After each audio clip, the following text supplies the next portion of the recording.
for the day was developing a course roadmap for your course, and that was directly related to the student learning outcomes that you're developing for your course and understanding how those align with your course course outcomes, your weekly topic, your activities, your assessment. And this is also connected student learning outcomes to the resources that you're using in your classroom, whether it's a textbook or whether you're including other resources, videos, other reading materials.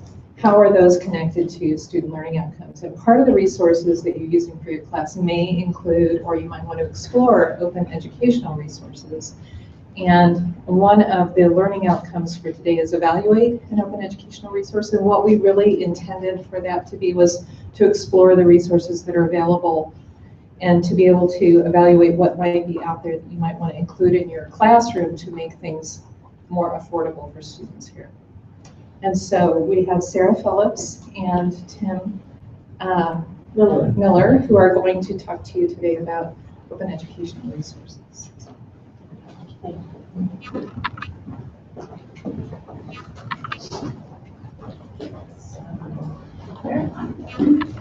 So for our post-lunch energizing return, the mini presentation on open education resources and library resources.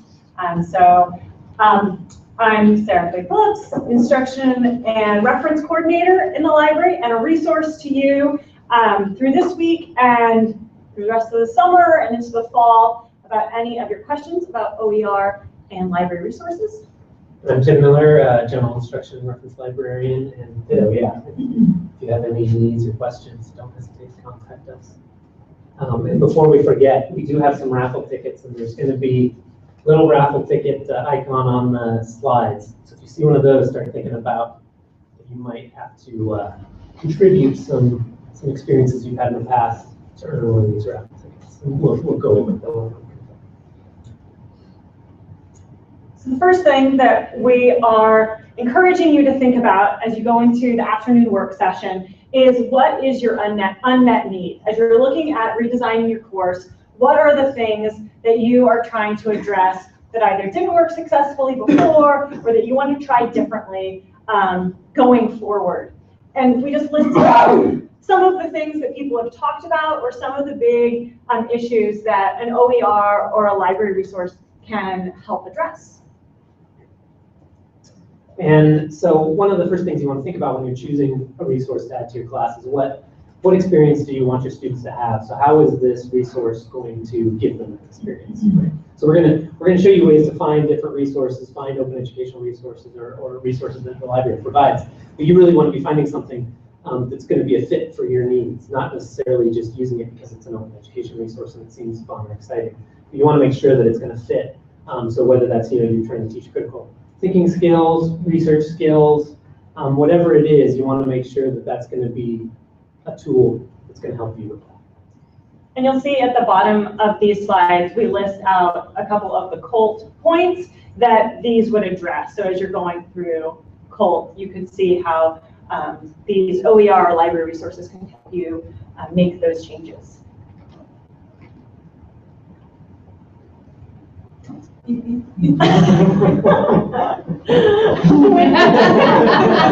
for Terry to stop laughing. And we are librarians, so if you're thinking about specifically material that you want to replace, whether it's out of date or inaccurate, or just wanting different perspectives or wanting to highlight individuals in your field that maybe aren't represented in the textbooks that you're using, or you want a different mode or a different type of media, we can help you in finding just the physical, online, different type of media. And just to add on to that, one of the things that we put up here a couple times is the affordability piece. And we haven't really talked about that in any of the previous sessions, but I don't think we have here. We talked about it a lot as librarians. But a lot of students aren't able to get their textbooks because they can't afford them. And so that is kind of a real thing you want to think about when you're developing your class and when you're choosing these materials. By choosing something that's either low cost or that's open, it's free, you're gonna just increase the student engagement automatically because they'll be able to get access to that.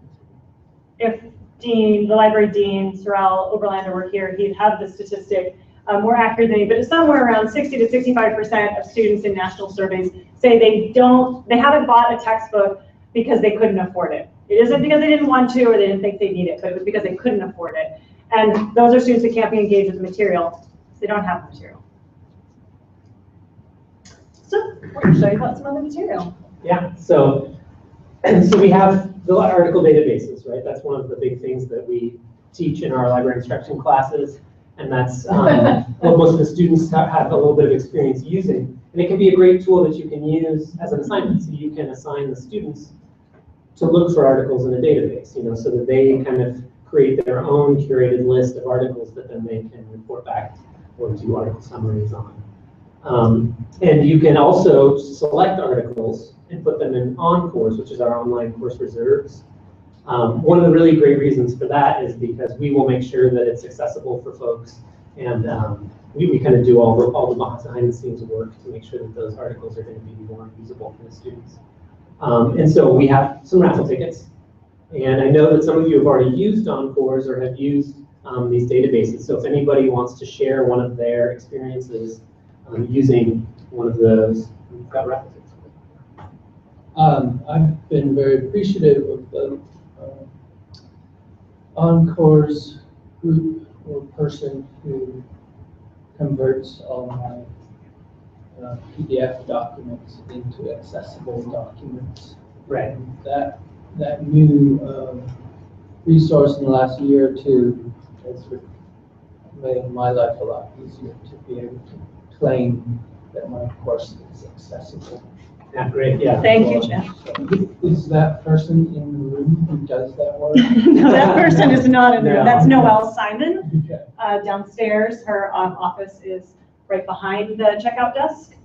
And if you click, across my IDFs. If you click on this link in the PowerPoint that you have access to, it'll take you to the website where you can either do online submissions or get the paperwork or contact Noelle, phone number, email, office number. Does somebody need to keep one of those coupons? Well, I'm just to give him the one. Okay, I'm not. So I'm supposed to be in charge of this. You are supposed to keep that. That's yours. And yeah, that's a great point about OnCourse is we make sure that it's accessible, and accessibility for all your students, again, meets in with what Morgan was talking about yesterday with universal design. If you're choosing these articles and you're making sure that they're accessible to everyone, well then it is accessible to everyone. You don't need to worry about making sure that all the students are being included. So does anybody else want to share something about OnCourse or using any databases? I teach a class every semester, and so just moving my class, the stuff that I put on OnCourse, just moving it forward has always been really straightforward, very simple. It's I just would say, yes, I want to add this one or I want to take that one off. But generally the same corpus of articles stays the same roughly, but I end up obviously tinkering a little bit, but it actually has been really simple to say, keep these 5, drop that one, add these 3 or whatever. Almost like a virtual course pack. And we really appreciate the compliments, but we can take constructive criticism at this point too. You get a ticket, not just for compliments. I guess, so for, I have not made the choice to make use of OnCourse so far because I typically use web links in my course. So my students are able to directly access the articles and the resources from the course that I'm building. They have an online course structure.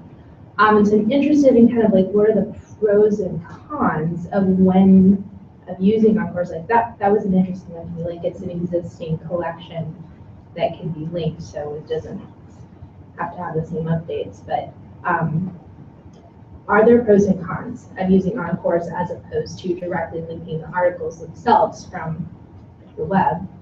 I'd say the 2 big things are the accessibility piece, so making sure that those are made, because a lot of PDFs can be made accessible, but they're not yet accessible, and so we can do that tweaking to make sure that it is. Right.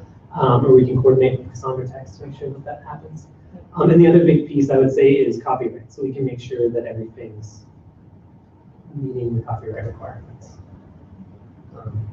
Those are the 2 that I was thinking about. And just so you know, Moodle and OnCourse talk very nicely to each other. So the students don't know that they are going to OnCourse to get these. They're just going through. That is good. I did in another, when I was in college, where it was this like really problematic, there was a link in the class and then you like were in this other database and it didn't always get you there. So I've just been a little shy of using it here because there's one more thing happening. She should just take it. So I don't know if this merits a ticket. Yeah, in terms of my experience, I've also been a little bit wary of using OnCourse since I began using Moodle a lot more often because, and maybe this, correct me if I'm wrong, but my understanding was that using OnCourse just created another step for me. That in getting the scanned and made accessible document from OnCourse, I had a lot of trouble sort of figuring out. I was given, you know, an email with like the 10 steps that I needed to do. I can, that was why I said it's become easier, Okay, because is it 5 steps now? instead of 10? I just dumped all of them onto this person. Okay, so I don't have to, so there is no. Okay, so I don't have to go, I don't have to do it, just, okay. Yeah. Okay, well, that's good. I haven't used it in a couple of years because of that. No, yeah, that's a good point. Yeah. I mean, it is very streamlined. I would say. When I'm not an instructor, so I don't use it, but yeah, it's great to hear that. Yes. So her name was the Noelle. Noelle is who we want to. Yeah. Yeah, and that's what she's going to be excited. Yeah, and if you go into the slides, that link will take you to her info. So since I've never used it, if you just bear with me. So I give my stuff to Noelle. I give her 10 papers, and then she scans and makes them accessible. In the end, she gives me a link, and then I just put my link onto my Moodle page, and then that will copy automatically forward. Is it as easy as that, or are there? It should copy forward. It should. Okay. It's really simple. She sends you the link and you can paste it in, or you can actually link to each of those individual articles on the course separately. Yeah. So you can do it that way. But the nice part is you would have it on Moodle and on OnCourse. So when Moodle eventually crashes, as we all know that it does, they can still, students have no reason to say they can't get the article because it's on OnCourse. You're saying you had. And the students can ask for library help finding those. Because if it's not in OnCourse, because we do get questions from students about readings that aren't in OnCourse, and then we don't have access to the Moodle, so we can't help them in those situations when it's an OnCourse. Oh, and Carrie gets a ticket for reminding us that Moodle crashes. And we'll take one more, but we should move on after this. I don't know about Moodle crashing all that much. It happened before I came on. Other than that, as you know, links sometimes change or get rerouted or get to an archive site, and it's better to use these sort of services when they are available for things like this, so that it's consistent with each of your course. You don't have to go through it and suss out what links are good, what you need to change, what you need to modify. Also, sometimes with Moodle, if the settings are set up in such a way, the link will sometimes convert to linking to a previous Moodle instance instead of linking to the actual link. And then students that are enrolled now but weren't enrolled previously can't view those links. So you as the instructor can see them, me as the administrator can see them, but the students in your course can't see them. So this is a way to make that just. So that sounds like a Moodle bug. It can't, sometimes yes, depending on the Moodle version. Sometimes no, it could be just that it's linking to a previous instance and that's how it was set up originally. It's linking to a file. Sometimes I've seen links to previous Learn instances that go to a previous server. So if the student's not a user. But that's not on like a previous bug server, in that it should have all updated in the transition to the next version of Moodle. if something's changed with the link, Moodle doesn't know that. So it'll convert to a previous server link or a previous Learn link instead of an actual link. Well, in the like you were saying That earlier. can be problematic in many different ways. Yeah, the link rot, as it's referred to, so the link that is no longer going to where you want it to be going, that's just an ongoing issue with the web. And this is, one good way to kind of, we're paying attention and making sure that this one is going to be correct and up to date. So that's another pro, I guess, that if you're linking to a document at another institution, you know, they might change their website and change all of their file paths, and it's going to be dead. You know, whereas if it's here, you know, we're going to pay attention. I wanted to add, I know you want to move on, but I also had I can't remember exactly the situation, was a book I wanted the students to purchase, like $250. We found a used version, but there weren't enough for all the students. I worked closely with the on-course folks, and we slowly traded off one chapter at a time. Right, yeah, so you can do chapters of books as well. Oh. And so the trading off is for copyright. You can only have certain portions of a book available at a time. And if you were going throughout the semester, we could do. And it was it was an upper division, 10 people in the class, and it was a very specialized textbook. It was way too expensive. This was $250 when books were $100. Book probably would have been $500 now. It was, it just wasn't an option, but it was great to be able to expose the students to that professional book. Yeah, and a lot of those books that are more expensive, if you're just using a small portion of it, yeah, why make them pay the whole thing? And so for any questions about on-course, any questions about on-course, for those of you who haven't used it or haven't used it in a couple of years, you know, Tim and I will be here during work time, and we can help you walk through that, or how your students would search for on-course if they didn't have access to your Moodle page yet, or whatever the case is. We can walk you through that. Do ebooks? Or buying ebooks? Okay, so ebooks, the library provides access to about 166,000 academic ebooks through a variety of different databases, mostly eBrary. So I'm going to click on the link that says 166,000, which is going to open up some information about ebooks. So there are lots of different ways to get to ebook content.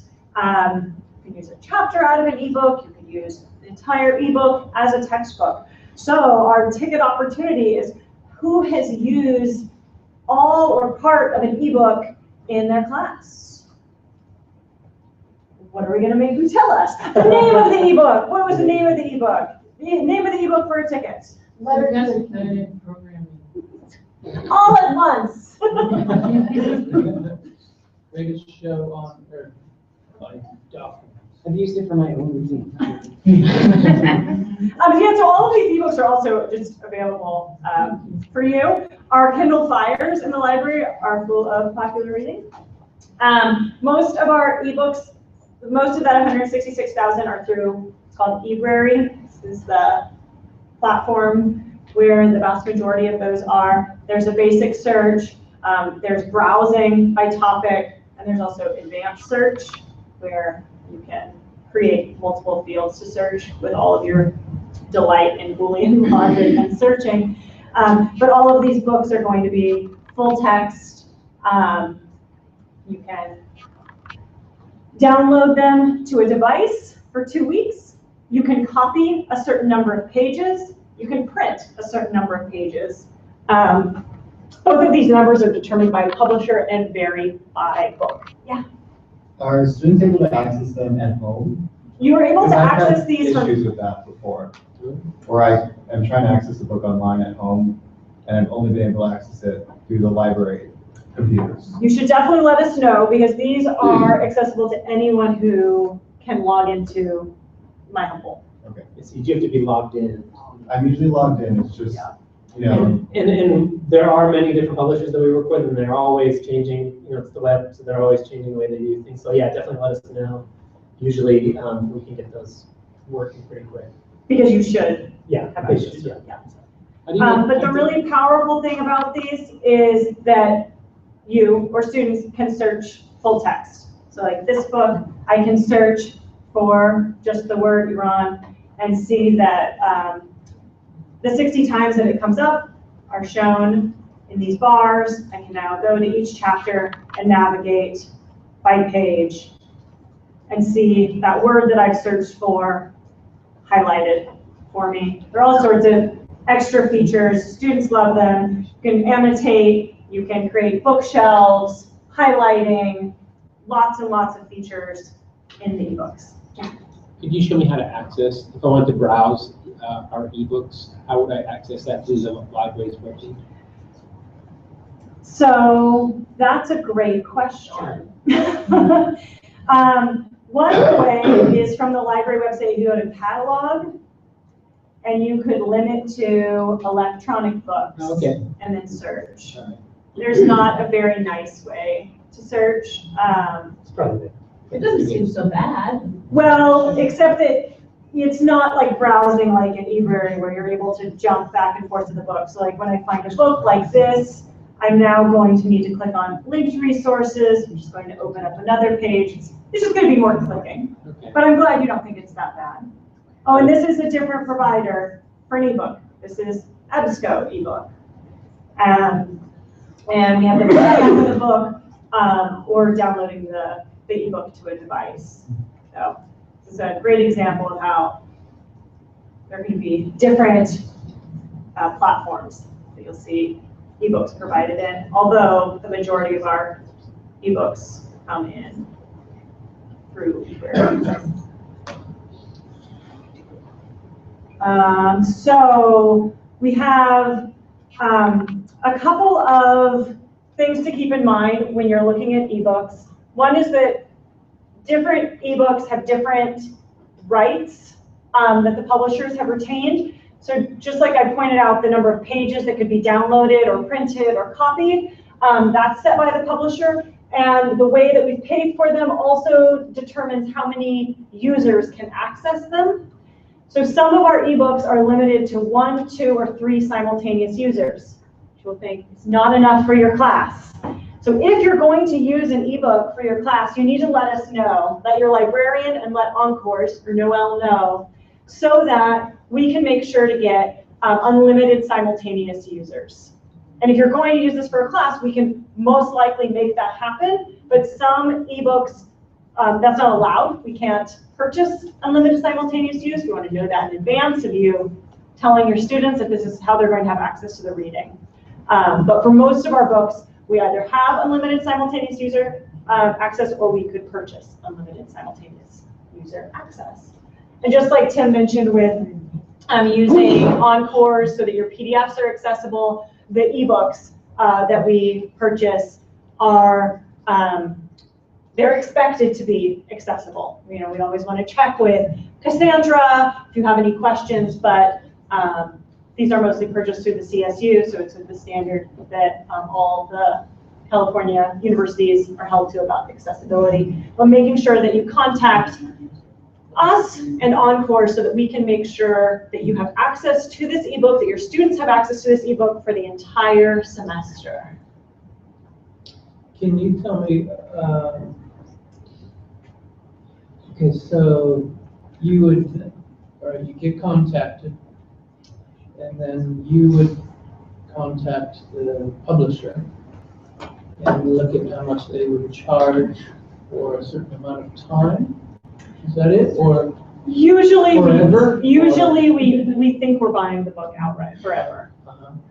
But some of these we have through packages which are subscription based. Say Oxford University Press book.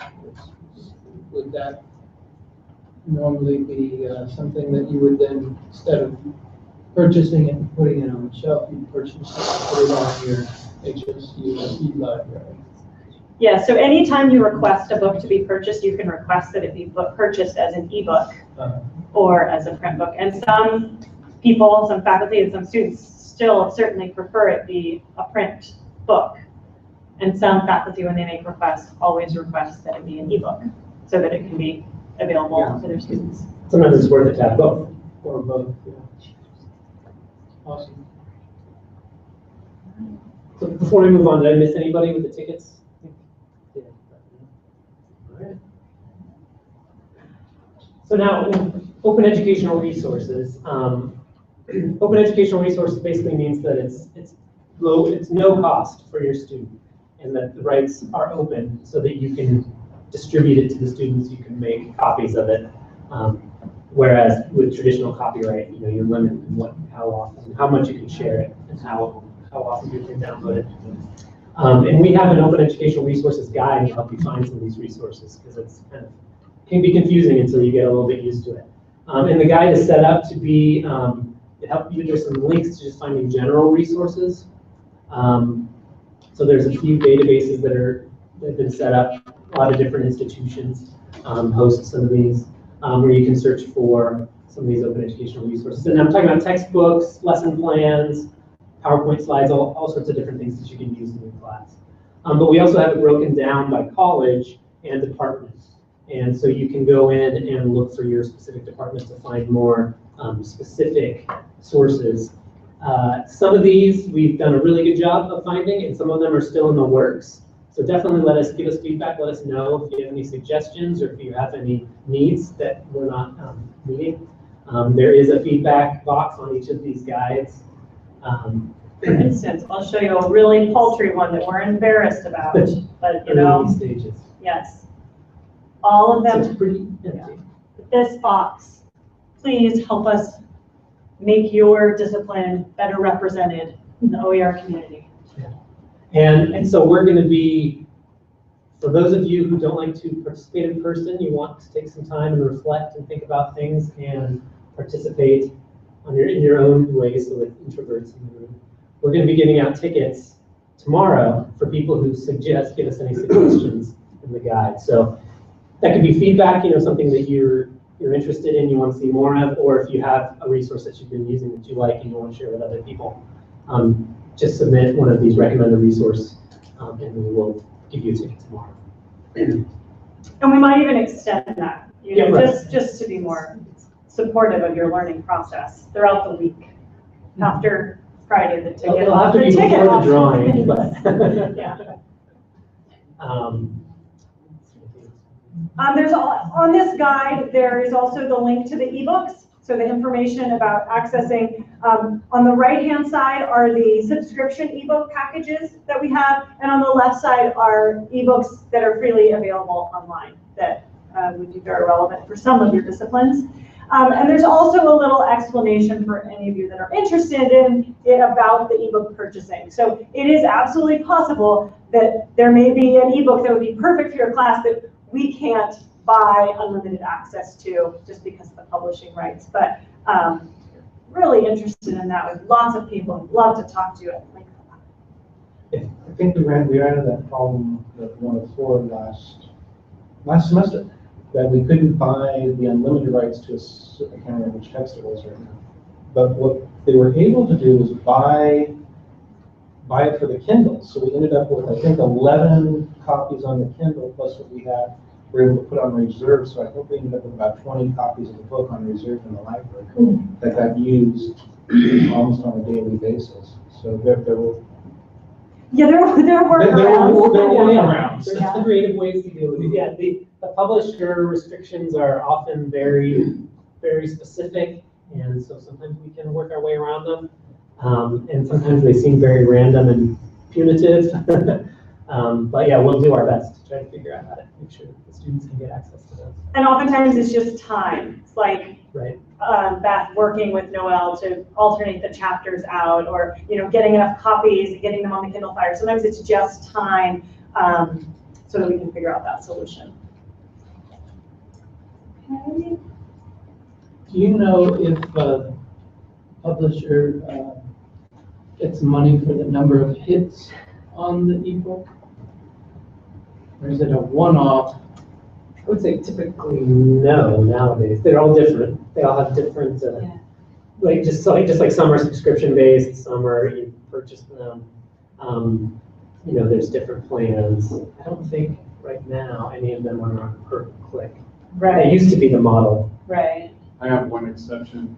There is one soon to be failed open textbook publisher, and the model is advertisements inside the electronic textbooks. So as the students click by, of course, this will be universally reviled by instructors. Is that the book boom? I think that was, but I remember that's right. I saw that.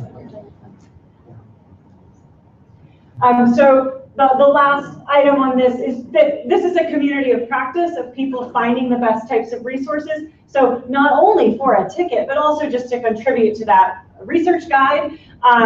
please let us know when you find things that are really valuable that we should add, or if as a subject expert, you're looking at some of the things that we put up and you have some concerns, please talk to us about those as well, so we can make it the best resource possible. Yeah, absolutely. We want this to be quality resources. Again, we don't want to just be pushing them because they're open educational resources. We want to be pushing them because they're useful and they're good in your class. So if there's something you don't think is good, yeah, that absolutely let us know.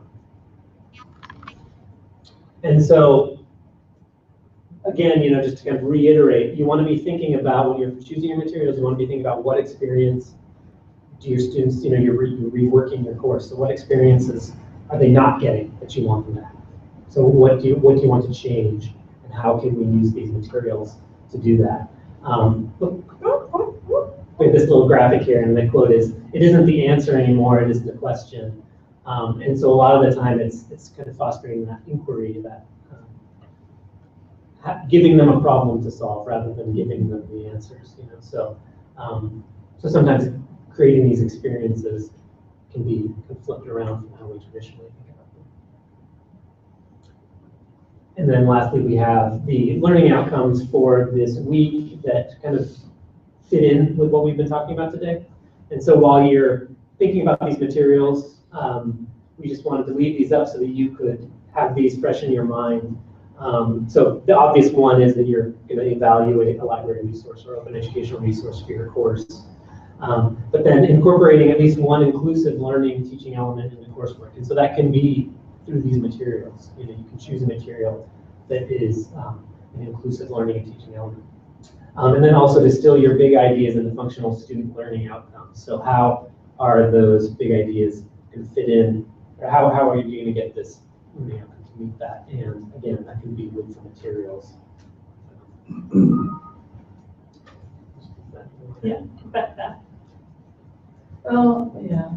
I'm trying to find the video because I think people might be interested. There's a guy who's teaches material science engineering. I think it's at University of Minnesota.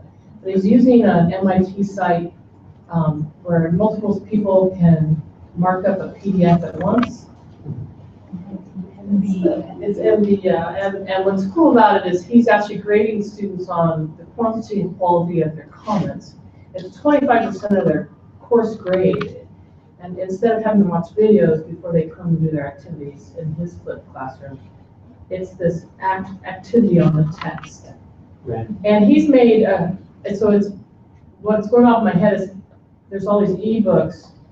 I understand if I have an open source ebook, I think there'd be no problem with me shoving it up on this password protected site. But probably any of these books in the e-library, we can't just put them up there. Even if we had unlimited access, the only people who would accept it would be people in my class who would get to them. So one thing with the open educational resources that we didn't touch on, it's kind of complicated, but I'll just cover really quickly, is licensing with open educational resources.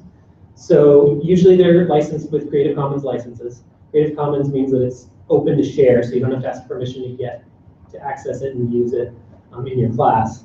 But you do need to attribute the author. So all Creative Commons licenses require that you give attribution.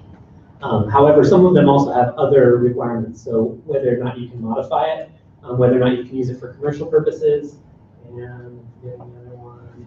Yeah. Oh, and share alike, which means that people who use your resource have to keep those same licenses. And so depending on the open educational resource, you can do whatever you want with it. Yeah. If it's just the CC BY, so all you have to do is give attribution. There's more the ebooks I was thinking about. You could actually go in and create a new textbook with your students. With the ebooks that are copyright protected, then we're considering fair use. And fair use is not black and white.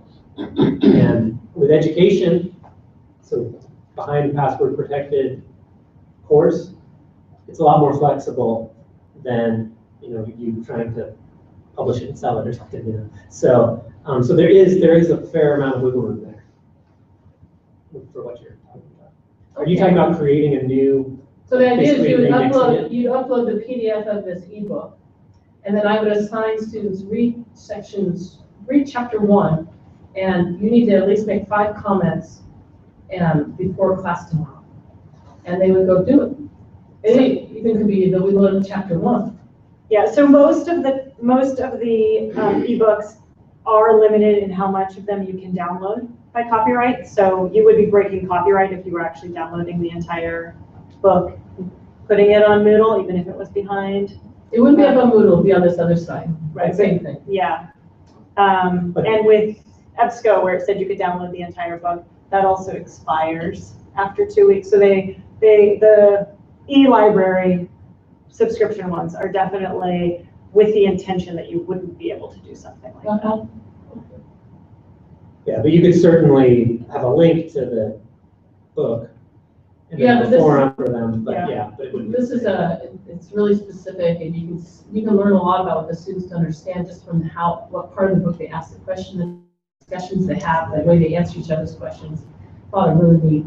So a chapter, absolutely. A scholarly article, absolutely. The entire book, that's where. Maybe a chapter at a time.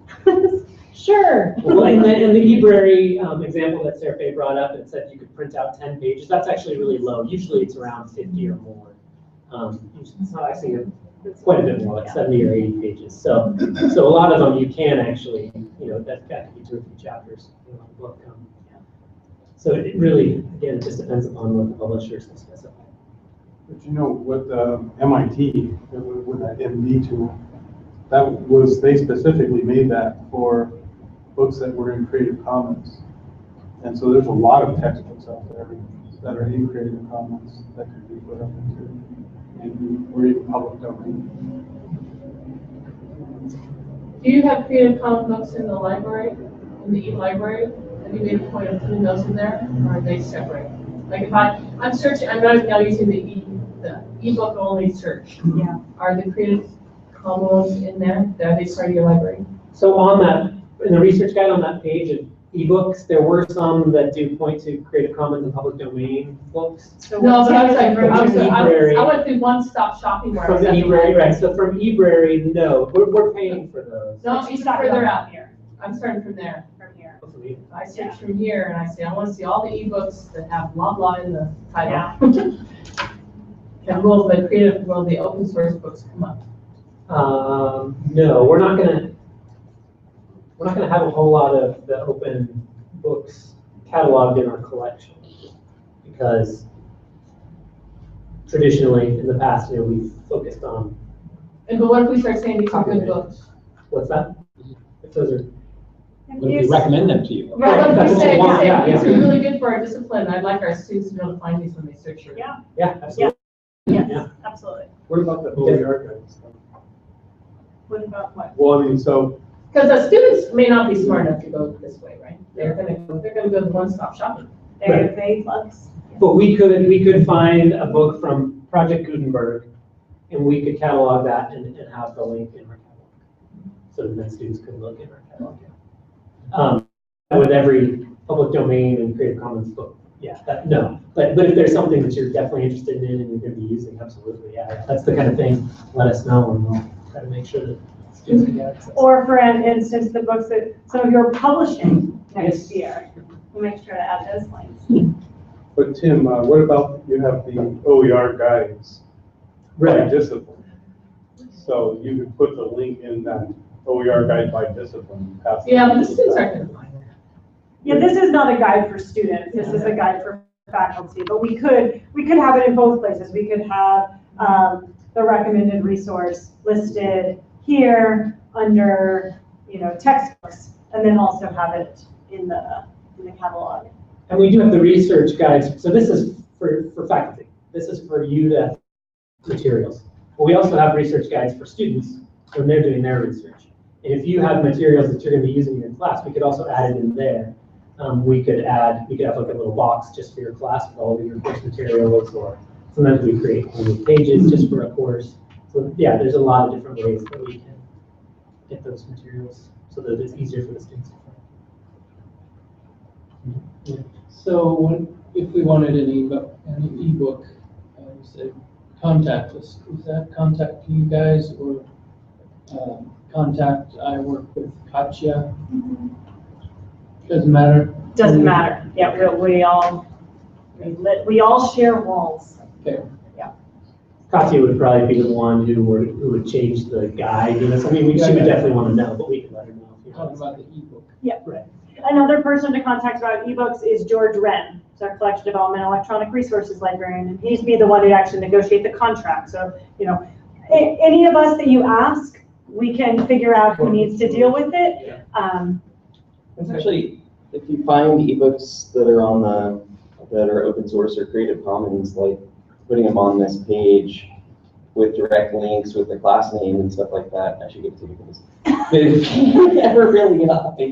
No, because you're just prescient. Yes, come on. Yeah, no, I was just as far as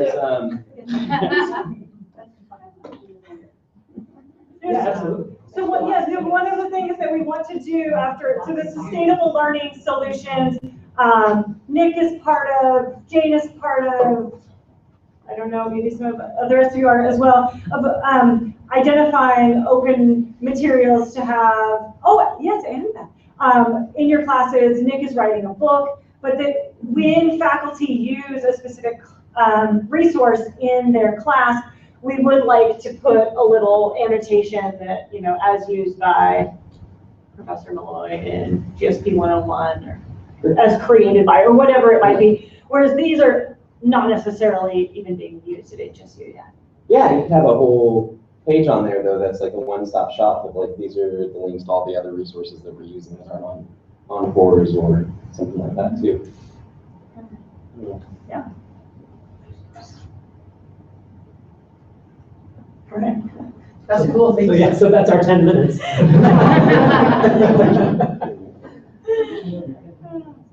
So yeah, remember to give us any suggestions online to get later.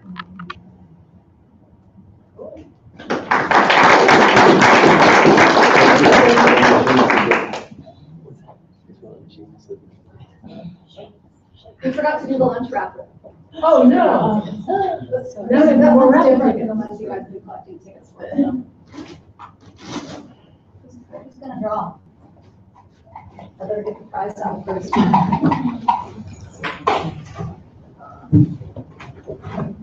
Oh, I think I'm gonna let you do.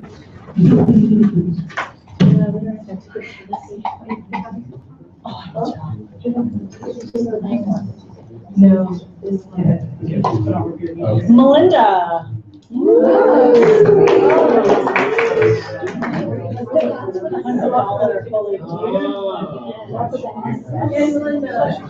Yeah.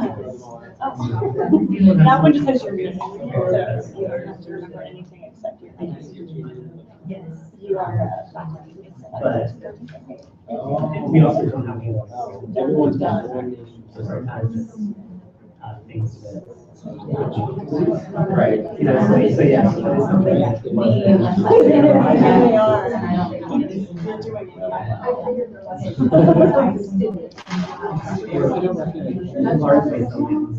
Right.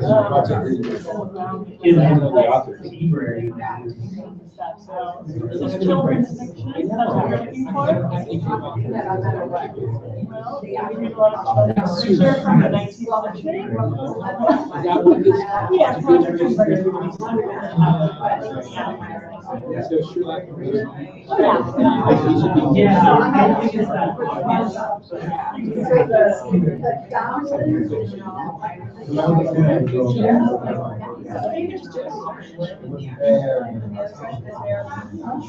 do I do now?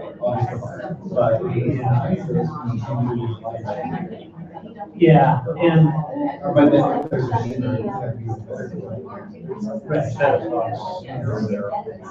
Well, the other thing is we get.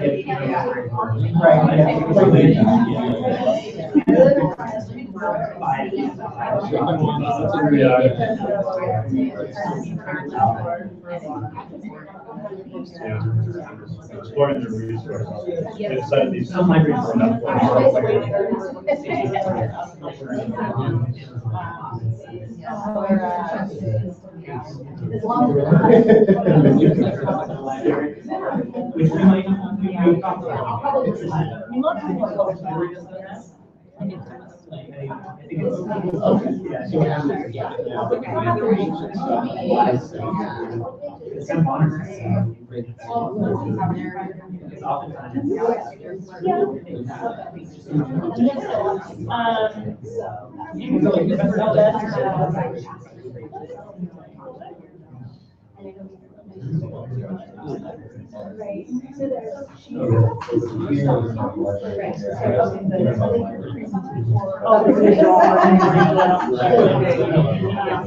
Yeah. Sorting by what?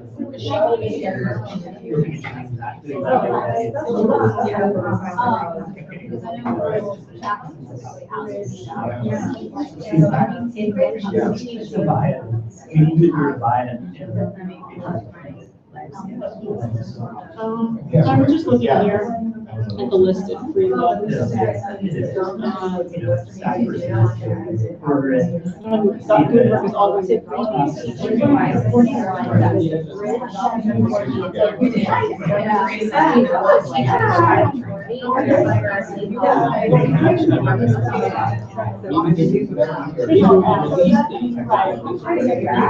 Primarily,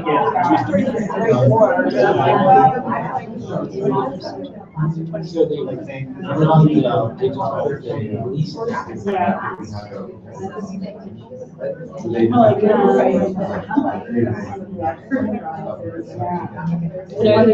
Have you used Google Books? so primarily.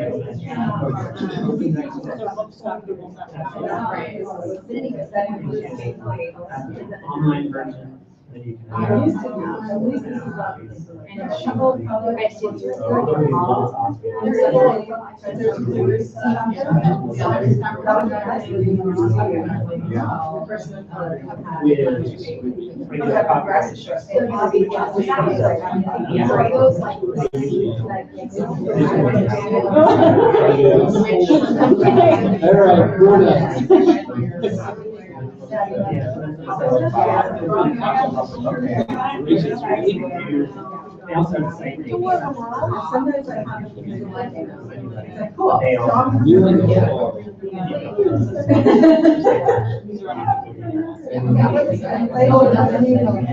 So yeah, so our. You want to say, okay.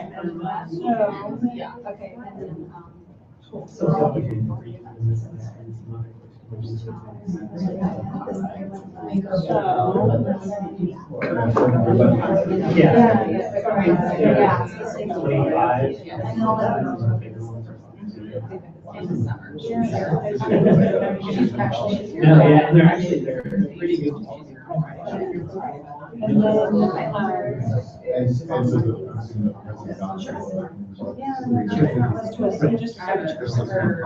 Those are all of those are. Oh, okay. Right, so that's all.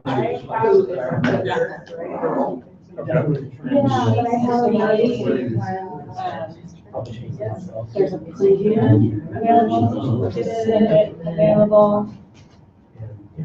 Preview. That's what's going to be available.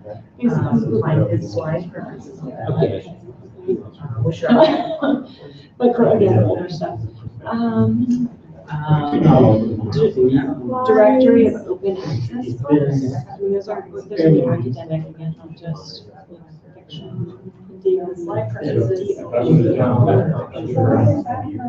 the 20th century.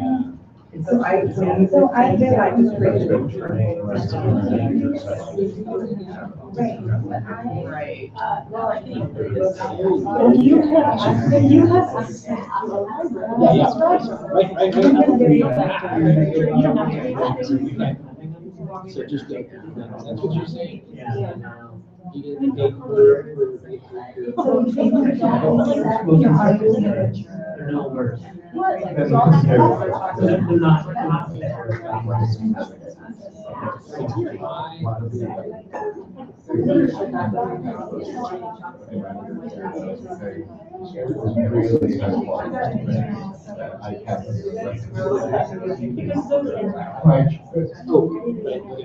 I don't remember about that.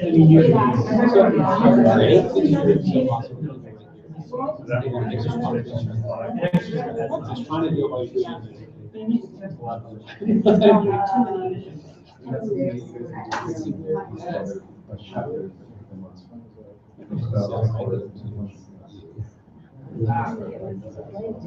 Usually that's.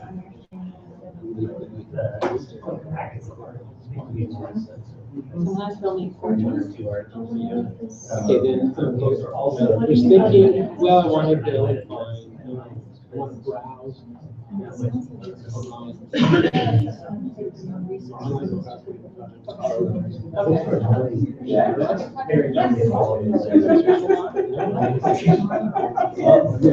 Just on general.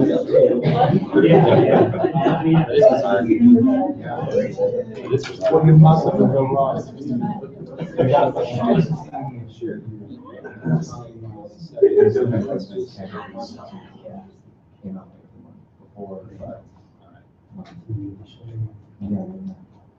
Well, I think. Okay. So they're more making their money in, only 1,600. Right. More than that. Okay, that's sufficient. Sometimes. Okay, yeah.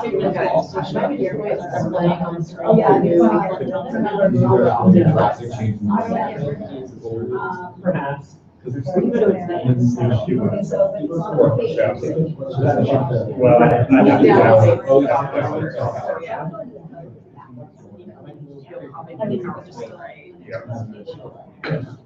And then you can share. Yeah, and mark it up and take it with you. Yeah, yeah. You buy these. Yeah, I think for a lot of those reasons. This is the case, but also. Electronic books are maybe what we're talking about. Some of these others, maybe. Probably. Okay, and that one looks. It's worth it. Yeah. I know, here we go. I think there's like a gap.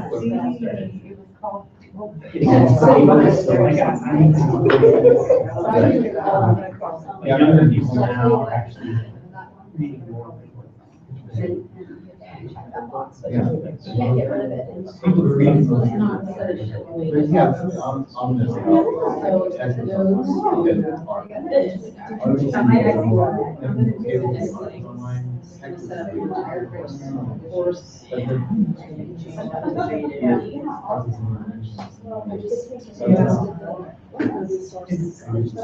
I think it is yeah. Well, it's coming through. Yeah.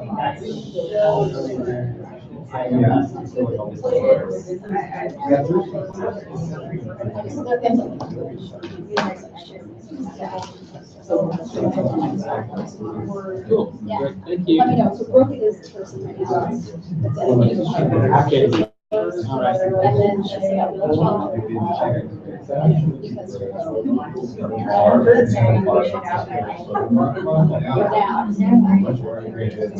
gonna go back and read my response to my Bragging.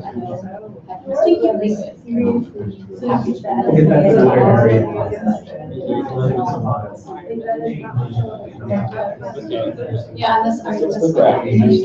Yeah. So It's not shaded. yeah, and that's what I'm Right now, it's good. So, yeah, right. I like it, yeah. So let me go back today. Adobe. And so.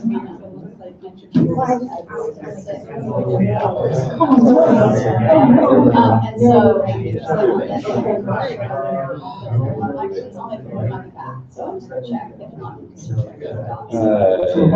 yeah, and I mean. Talking to somebody. You know, it's really heavy. So this way is that. Always, yeah, always, yeah. But, oh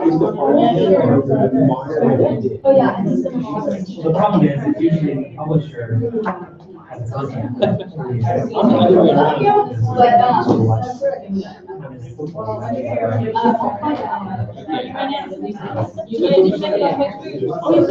was close. And this is weird, but I don't want to talk about So he's speaking. No, but it is, I know that much. I could do process elimination.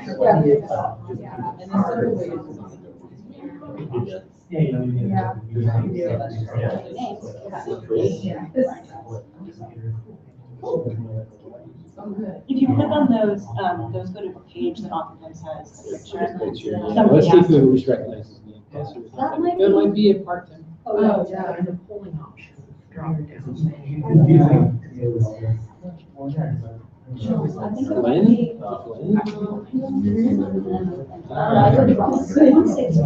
I thought he was, I didn't see his picture. Okay, so what Yes, I'd like to Chris. see. Okay. So that's how this chat.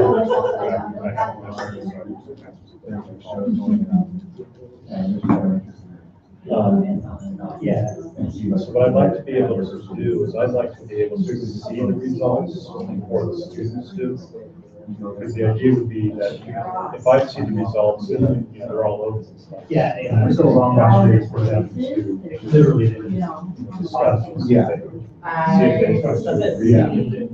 Or ultimately, now maybe because it's all came up with one answer. Primarily. So you want to pre. I want to pre-like Not before they necessarily. say.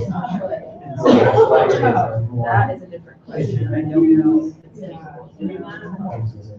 I know. And I don't know all the technology, but certainly we have some resources. Where they were showing exactly that. There's a guy and he had it set up. And it was his recommendation. I don't know if that was training necessarily. I'm trying to remember if he actually spent this part of that or just showed demo.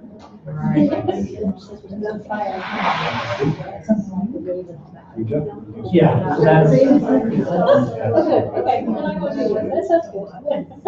Is this when you're done? Yeah, with and it? that's, I just looked at it says,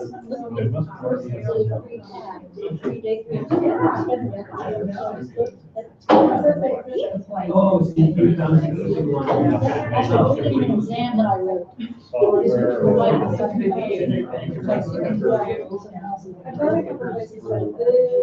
No, I can use it. Probably right Done now. that. Well, or hard focus or something else. And this, that integrates with our.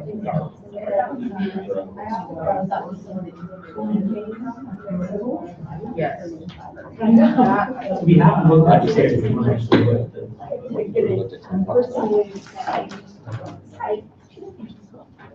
We don't.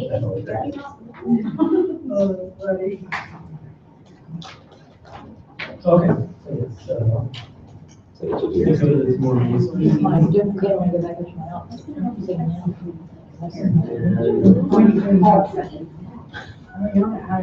So this right here, these are, this is what I was thinking about. That's what you're